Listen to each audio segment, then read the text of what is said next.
Hi guys, and welcome back to week 3 here of the Reading Roundup. My name is James, and today we're going to go ahead and go through all of the latest Reading Football Club news. Now, throughout this episode, we're going to go ahead and discuss the Benfica game, as well as Reading's 4-0 win in midweek over Maidenhead. We're going to talk about the new signings that have officially signed for Reading Football Club, some people returning after a long wait, and also some very good names coming through the door. We're going to go ahead and talk about the transfer rumours surrounding the club at the moment, and then finally we'll go ahead and end off with a preview of the West Ham and Wimbledon games. So we'll go ahead and talk about the two games that happened since the last time we did a Reading Roundup. So I did briefly speak about the Benfica game in a match review that came out on Saturday. I haven't actually spoke about the Maidenhead game just yet, but in terms of the Benfica game, just talking really about a recap of it. We lost 2-0, but in the first half was when Reading's proper team really did play. And that was actually 0-0 in the first half. Reading drew with Benfica, and I thought they played really well. You look at the first half and you look at the team that played, that's probably going to be more of what we're going to look towards for the start of next season, compared to the second half where we had just a lot of trialists and it was a lot of really younger players that played in that squad. In terms of the trialists that stuck out throughout the game, there was two that started the first half. Sam Hutchinson, who started in midfield, as well as Julian Genevieve. They both looked really good. It's also been rumoured that Reading are interested in signing Sam Hutchinson on a permanent. Listen, I'd take him from what we've seen of him so far. He looks like a decent midfielder. He looks like a disciplined Joey Vandenberg almost. He's not afraid to get stuck in, and he can also ping a ball from far out. In terms of Julian Genevieve, I think he looked very tidy in the defence as well. I thought he did a decent job when he came in against Benfica. Played almost a full 90 minutes, I think. So, yeah, he did a decent job. The game was streamed on Reading's Royals TV, I think it's called. I watched it at work, so I was half paying attention, half not. But yeah, first half I thought we did look the better of the two teams. I thought Femi Aziz was a point of attack throughout most of it. I've seen a lot of people complain on Twitter about him though, and a lot of people also praise him on Twitter. So very much a split divide in terms of what people thought about Femi Aziz during that game. In terms of the second half though, trialists that stuck out, the only real one was Jacob Davenport. He had a lot of energy in the midfield and seemed to have a decent game. I didn't really see too much of what he did. Just took this from Twitter. Everybody said that he had decent energy and he looked all right in the midfield. Someone that can do a bit of running. I mean, he used to play for Blackburn and I always thought he was decent when he was at Blackburn. I think he struggled with injuries though throughout his time there. Whenever he was on the pitch, he was like a decent player. And yeah, I'd definitely take Jacob Davenport at Reading, especially with the options that we've got in midfield at the minute. Obviously now we've got Jeff Hendrick who's come in. Who's one of the names that we'll talk about a little bit in a little bit. We've got Tyrese Forner, and that's about it at the minute in terms of central midfielders. Obviously, Sam Hutchinson's probably going to be someone that will also join that club. I mean, we can play Dejan Tetek there, but it looks like they're trying to deploy him more as a right back once again. So it'd be interesting to see who we bring in for the midfield. In terms of the Maidenhead game, though, obviously on Tuesday, we ran out 4-0 winners. If you're wondering why I keep looking down, it's because my notes are just down here. Reading actually scored 3 goals in the space of 5 minutes. I think it was 41, 43 and 45, so we scored literally all in a row. The new signing, Jeff Hendrick, was able to get on the score sheet, so he actually signed for Reading at 12 o'clock that day and ended up scoring at 1:30, so fair play to him. Obviously able to get his shooting boots on. He was able to make a good impression. Tom Ince was able to grab the second goal. Lucas Schwal grabbed the third. And then Connor Wickham ended up scoring the 4th goal. He scored from the penalty spot after Kelvin Abrefa was fouled in the box. Listen, they played Maidenhead. There's not really too much I can say in regards to it. Reading played Maidenhead in a pre-season friendly. It was always going to be a Reading win. It's just how much it was going to be. It's just good to get some minutes really under the belt, wasn't it? So they only played Maidenhead. There's not really too much else I can go into detail with that one. Connor Wickham scored. It's not someone that I want to see the club bring in. I've spoke about that in the last Reading Roundup. It's just not someone that is prolific at championship level, and for the last few years hasn't been. And he's always been someone that struggled with injuries, and that's just what Reading need to avoid right now. I think Mark Bowen's done a very good job so far this off-season, which I'll go into in the transfers. But yeah, for me personally, he is not who I want to see come into the club. It's Connor Wickham, just as I need to move my notes down as we get into the next segment. So moving into the next segment now, we're going to go ahead and talk about some of the transfers that Reading have officially brought in. And the first transfer that I'm going to talk about is Jeff Hendrick. He's a good versatile midfielder in my opinion, who can 100% do a job in that midfield.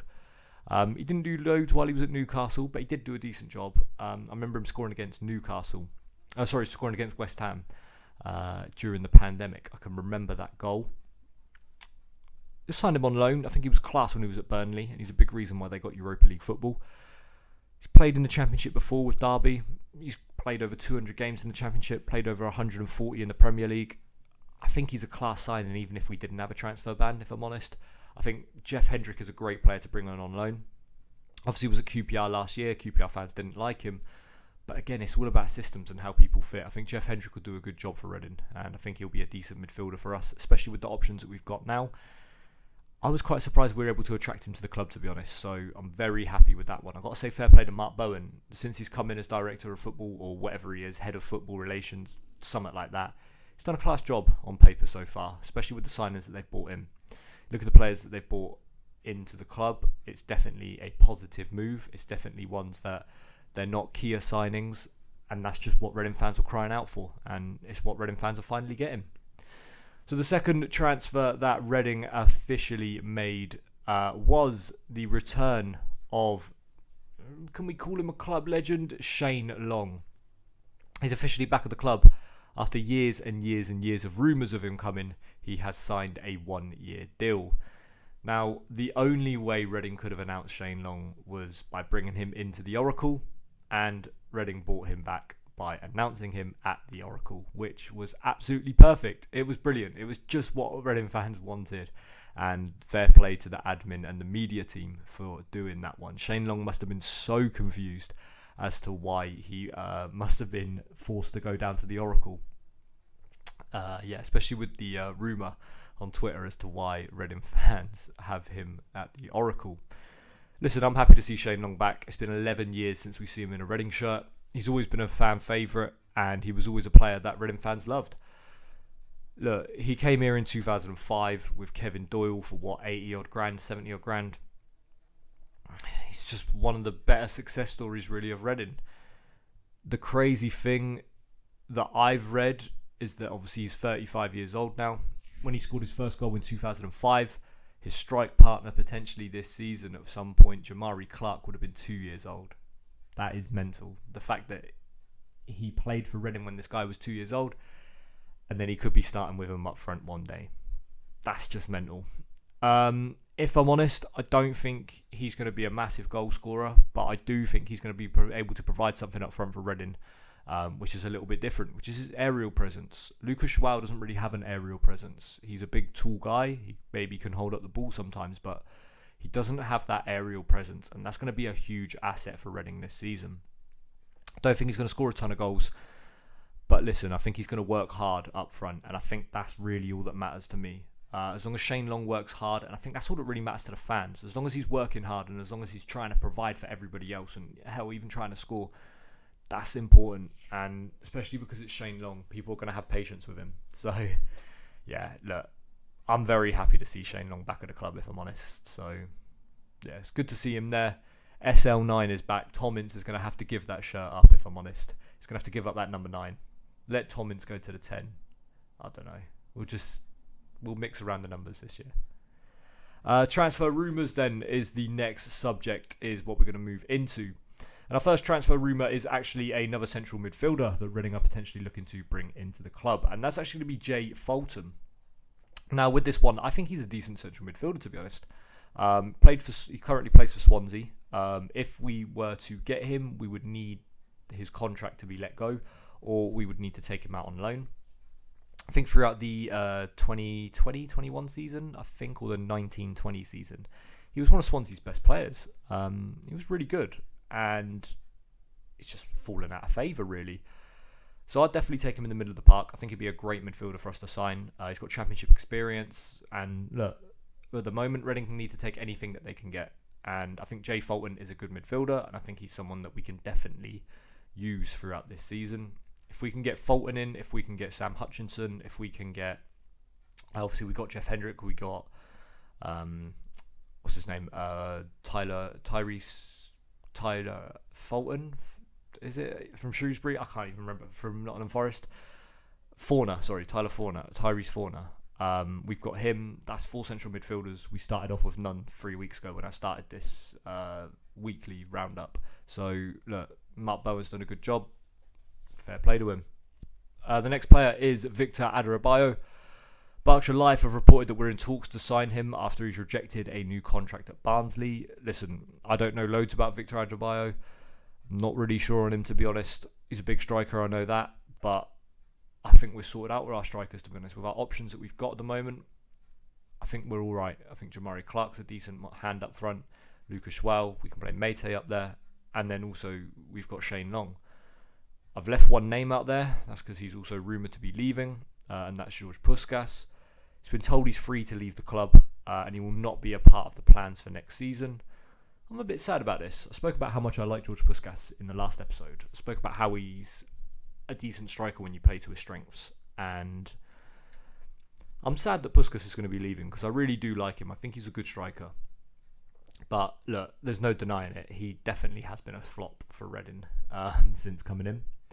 I think with Puskas, if you don't play to his strengths, he's not going to do well. And Reading never really played to his strengths. Crossing the ball in, letting him be a poacher is what's best for George Puskas. And Reading just haven't done that at all. The rumours are that Cagliari want him.